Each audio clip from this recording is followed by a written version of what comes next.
Hello, so I am still in England and still having a really good time over here. I'm still a little bit jet lagged, although mostly better now, and my allergies are still absolutely crazy. I'm almost convinced that it's because of all of the pollen here, and my body just getting like a sudden shock, just like all of a sudden, just all this pollen just sort of hits me.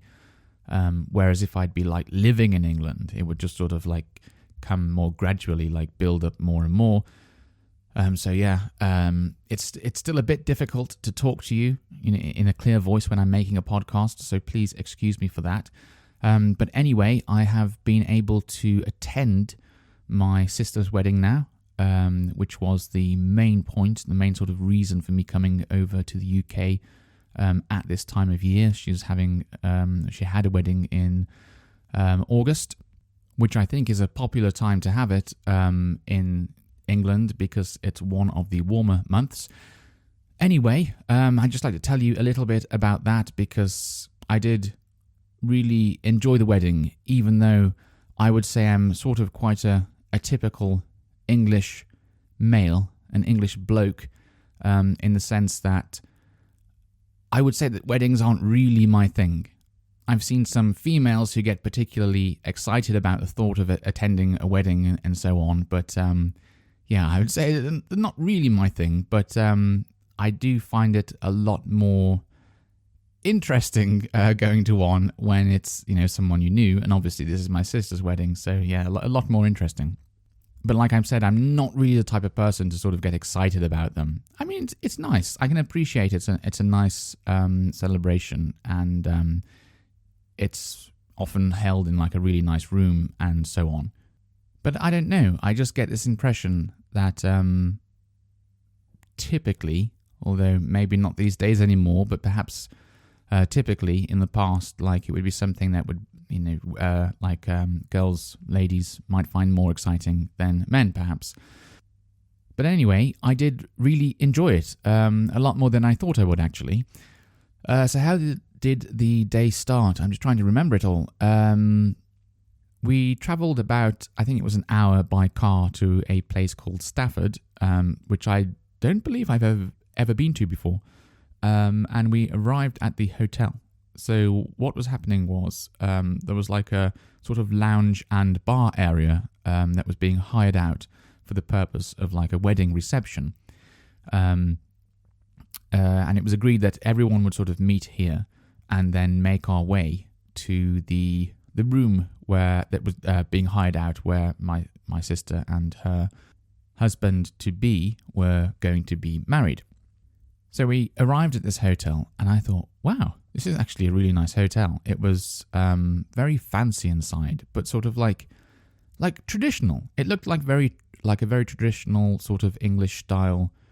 I don't know about English style hotel, but English style sort of building, like a cozy sort of feeling inside with nice padded armchairs, and you could see, I think, some like wood paneling in some parts of the room, and like a fireplace. The fire wasn't on. It was summer. It was a little bit cold, but it wasn't that cold. And yeah, just a really nice, comfortable room, and then like a big long bar that was just going to be like ours alone, like private bar. And then everyone moved across to the what I actually don't really know where this building was. Well, I know where it was. I mean, I don't know what kind of building this was. We went inside, and it was a huge building. I think it might have been like a council building or something to do with the council. But it was really, really grand. It was a huge building made out of stone, like lovely architecture, like really nice traditional English building. And inside, it was really impressive. There's some like stairs, like carpet-lined stairs, marble stairs probably, or some kind of stone. All this wood paneling around, high ceiling. It looked like a Harry Potter type of staircase. It was just really nice. And the room we went into was very old-fashioned, really high ceiling. I think there might have been some coloured, like stained glass in the window from memory. All these decorations all over the walls, and like old style sort of furniture, dark coloured wood, dark wooden fireplace, and a big like chandelier, glass or crystal maybe, I don't know, chandelier hanging, like really huge chandelier hanging from the roof. So it was a very nice room, really nice traditional English feel to it. And we just sat in there for about half an hour until my sister arrived. And actually, I think it was the bridesmaid who walked in first, and perhaps after that, my sister and my father walking in together. And then my sister's husband-to-be was already there waiting at the front for her to arrive. And so everyone sort of arrived and then sat down, and my sister and her husband-to-be remained like standing up. And there were two other people in the room who were, I think one was sitting down at a table, and that was like an official sort of witness, I think. I'm not entirely sure what that person's role was, to be honest, but they were sort of sitting down at the front of the room. And then there was the person who was actually marrying them, like doing the job of marrying them, reading out all of this sort of like a speech you read out, do you take this person to be your lawful wedded wife and this kind of thing. And then someone has to repeat, I do. You've probably all seen it before on films, or this is exactly how weddings happen in your own country. But I know not all countries have like a sort of Western style white wedding type wedding. So that's why I'm trying to explain it as best as possible. But it was sort of exactly as you would imagine, or maybe as you've seen in the film, all of the things that were said. But it was nice. I had a really good seat, like right in the aisle. And I was about probably like 1 or 2 meters away, probably about 2 meters away from my sister and her husband-to-be. So I could see, all of their like facial emotions. They looked very nervous, as you would be on your wedding day, standing up in front of a group of friends and family. And but it was just really nice. It was just really nice being able to be there at the moment that these two people made this promise to each other.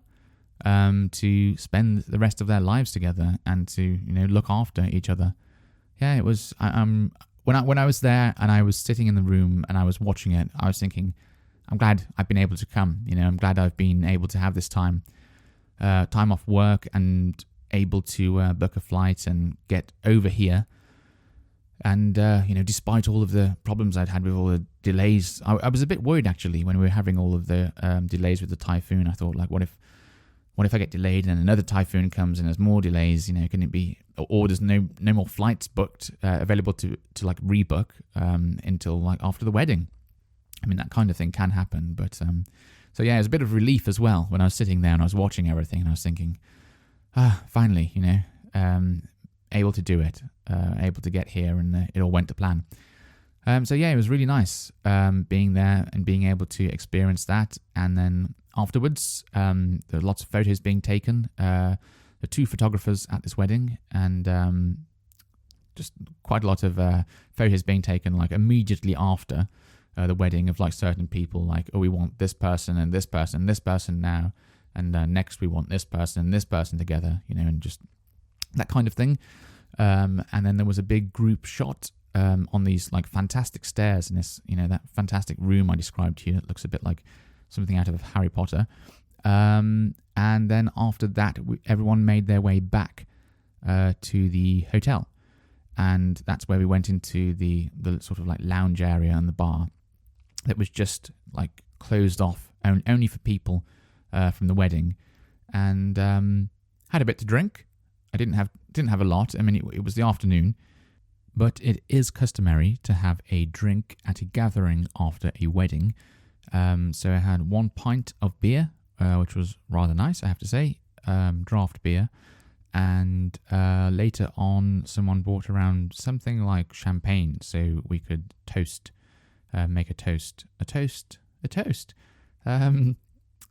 is like when you sort of like celebrate, I suppose. So you raise a glass and all drink at the same time. So like someone says, please make a toast, or join me in making a toast to the, it's like a celebration we sort of do with alcohol. Anyway, so the toast that we did was my sister and her now husband, new husband. The first job that they did together was to cut the cake. So there's wedding cake, and they both cut it at the same time. Like maybe it's like the husband's hand on top of the wife's hand, or maybe the other way around. I'm not sure. I wasn't paying like such attention to the detail to notice like which way around it's done. But anyway, they both end up holding the knife at the same time, and they both end up cutting the cake together. And it's meant to be like the first job that they do as a new, as husband and wife. So we all raised our glass to that and cheered and clapped, and then had some of this drink. So actually, I think before then, sorry, I was completely forgetting all of the food that came out. Before then, all this food was like put out on these tables by the staff from the hotel, and it was really good actually. I wasn't expecting there to be such a big variety of all different kinds of food. But yeah, there was lots of different choice, and it was very nice. So we all enjoyed that. Some sandwiches as well, and lots of like smaller like dishes, like snacks and things like that. It was very well done. So obviously the cake came after all of the food. But yes, so it was a nice atmosphere in there. It was quite relaxed, and there were how many children? I don't know. Maybe around 8. Maybe 10 children, and they were just playing together and sort of all running around and being a bit noisy. But that's nice at a sort of family type gathering to see that kind of thing going on. So yeah, it was just fun. Just people chatted a bit to each other, and nice event. And afterwards, we all went home, and my sister and her husband went on a honeymoon together. And they've ended up going to the southwest of England, somewhere called Cornwall. And they went to the very, very furthest south point you can go in England that we call Land's End. And it's really nice around there. Some very, very nice beaches. And you do get some sort of like turquoise, aqua-coloured water. And some really nice sand. It doesn't look like England anymore to me. It looks like somewhere abroad. The sea's so nice. So it's nice that they've gone there, and I think they've had some okay weather. Maybe not amazing, and maybe a bit of rain, but that's sort of typical English weather. But I think they've been having a really good time, and it was a very nice wedding. So everything turned out really well, and like I said, I'm very glad I was able to be a part of it and be there on the day. Okay, that is it for today's episode. I look forward to talking to you about more English stuff, I guess, for the next episode. I am tripping over my words a bit today, and that's a sign that I haven't quite recovered from the jet lag. I think I will recover probably just before I'm ready to go back to England, and to England.